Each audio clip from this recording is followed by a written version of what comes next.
Prince of Persia, Sands of Time. This was a very, very great game from the PlayStation 2, GameCube, and Xbox. Really great game. It was unique because of this right here. Notice how I died, but you can rewind time because he's controlling the sands of time. See, this part of the story. But anyways, yeah. You could rewind time, slow down time, and freeze enemies with a stab from the dagger and everything like that. And this game was platforming and stuff like that, and acrobatics, because the prince has lots of acrobatics, and combat. It's pretty much all you do throughout the game. And the combat was really fun because you went through and you could fight as many enemies, maybe about 5 at a time, and you could juggle all of them if you were good enough. And you always had to end them by collecting their sand into the dagger. The sands of time into the dagger of time, I think that's what it's called. Go check it out. Really cool game.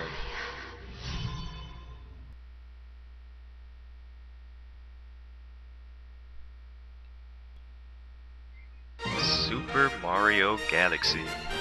Wow. This game was pretty much amazing. It was like Mario 64 on crack and in space.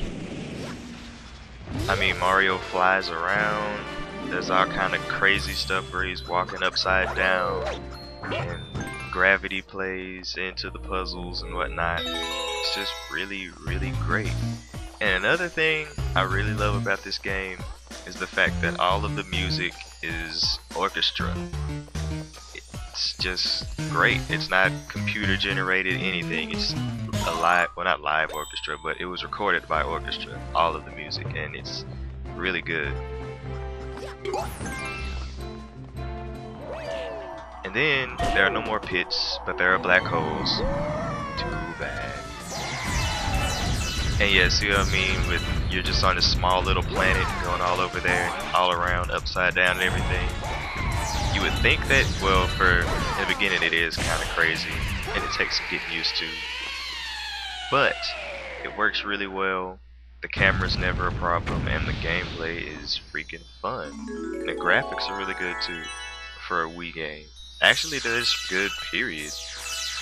So if you have a Wii, you owe it to yourself to play Mario Galaxy.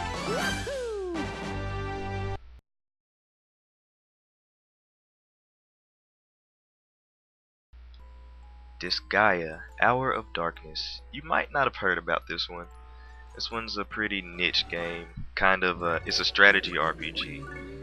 Now, see right here, you have lots and lots of choices of who you want to take into battle.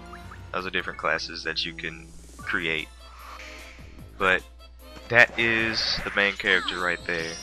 He is a demon overlord, and you also control other main characters include Angel, another demon, and some humans. It's pretty much showing how they can all work together or whatever. But this game is pretty much all about ridiculous amounts of damage and ridiculous power-ups. You can level up your character to level 9,999 and then take them back to level 1 and do it all over again to make them stronger in the end. It's ridiculous. I've put over 100 hours into the game, I'm sure. Yeah, I have no life. And I only scratched the surface of all you can do. You can even go inside every item and go, it's like 100 floors in every item to level it up to level 100. And us fighting inside every item. So yes, lots of content in here. If you're into that, get it.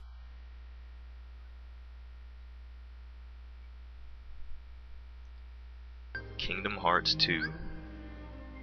Who would have thought that you would see Mickey Mouse, Donald Duck, and Goofy fighting and beating stuff up?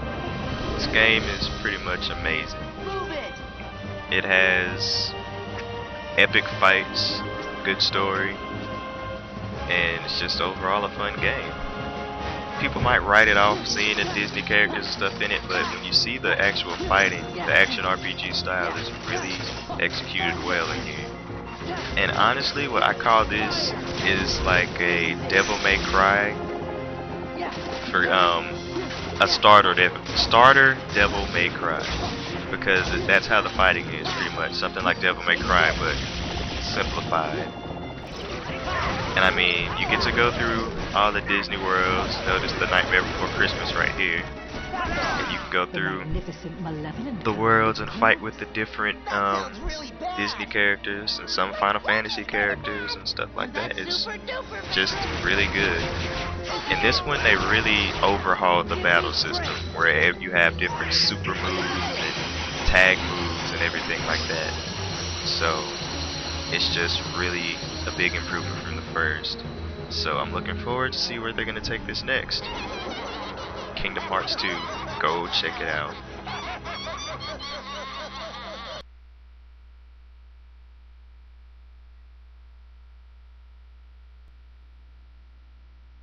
The Legend of Zelda, Ocarina of Time. This was the first 3D Zelda game. I remember playing this when I was in, elementary school. This is when I really got into the Zelda stuff. Well, I take that back. I played the one on Super Nintendo. But anyways, this one broke new ground, took an already loved series into 3D, and did it the right way. Some games don't do it the right way. Sonic. Yeah, anyways. But this one had a story that took you back and forth from childhood to adulthood using the sword right there. See? That's why it's called the Ocarina of Time.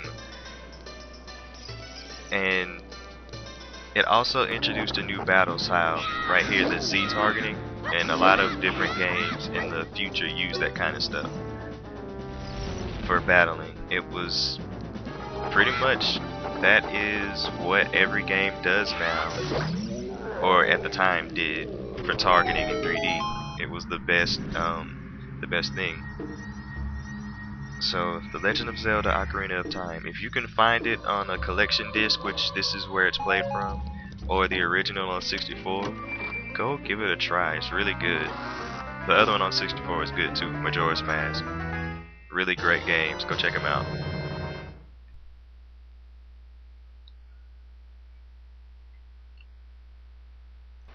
What's this? Another Zelda game. Legend of Zelda, The Wind Waker. This is my #1 on my list. Why does this beat Ocarina? Well, because this took some of the basics that were introduced in the 64 versions and took them to another level. Now, the first thing I really loved about this game was the graphics. The cel-shaded look was executed really great, and I haven't seen anything that is better than this, even on the 360 and stuff yet. That's just, I haven't seen it. I'm sure there's stuff out there that's better, but I haven't seen it yet. And I liked it because it strayed away from the story of the older games, but it still kind of kept the main parts, which was great. My only drawback on the game was the sailing. I didn't like sailing quite as much. It was okay, but it wasn't great all the time. Sometimes it got a little boring. But the combat was taken to another level, where you could do counterattacks and use any of the enemy's weapons that they drop. But you're probably better off using your own sword anyway. But it was a really great game. The graphics are great, music's great. Good game, fun gameplay, and kind of took things to another level. So a lot of people didn't like it because he's a kid, but hey, that's traditional Zelda. He was always a kid.